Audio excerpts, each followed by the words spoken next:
മൂന്നാറിൽ വ്യാജപട്ടയം നൽകിയതുമായി ബന്ധപ്പെട്ട് 19 റവന്യൂ ഉദ്യോഗസ്ഥർക്കെതിരെ സിബിഐ അന്വേഷണത്തിന് ഉത്തരവിടേണ്ടി വരുമെന്ന് ഹൈക്കോടതി. ഉദ്യോഗസ്ഥരുടെ പങ്കാളിത്തം വ്യക്തമാക്കുന്ന രാജൻ മഠേക്കർ റിപ്പോർട്ട് കോടതിക്ക് കൈമാറി. സിബിഐ അന്വേഷണം വേണ്ടെങ്കിൽ അതിനുള്ള കാരണം സർക്കാർ അറിയിക്കണമെന്ന് ഡിവിഷൻ ബെഞ്ച് നിർദ്ദേശം നൽകി.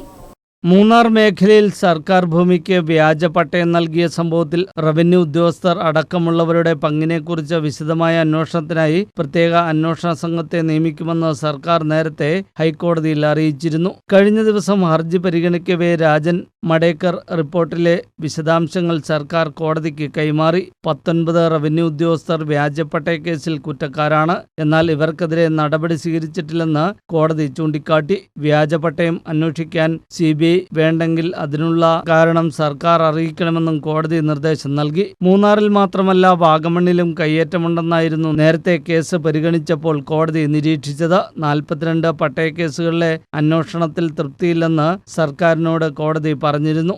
ഈ വ്യാജ പട്ടയങ്ങളിൽ എന്ത് നടപടി സ്വീകരിച്ചുവെന്ന് റിപ്പോർട്ട് നൽകണമെന്നും കോടതി ആവശ്യപ്പെട്ടിരുന്നു. റവന്യൂ വകുപ്പ് ഉദ്യോഗസ്ഥരുടെ സഹായമില്ലാതെ ഇവിടെ കയ്യേറ്റം നടക്കില്ലെന്നും കോടതി നിരീക്ഷിച്ചു.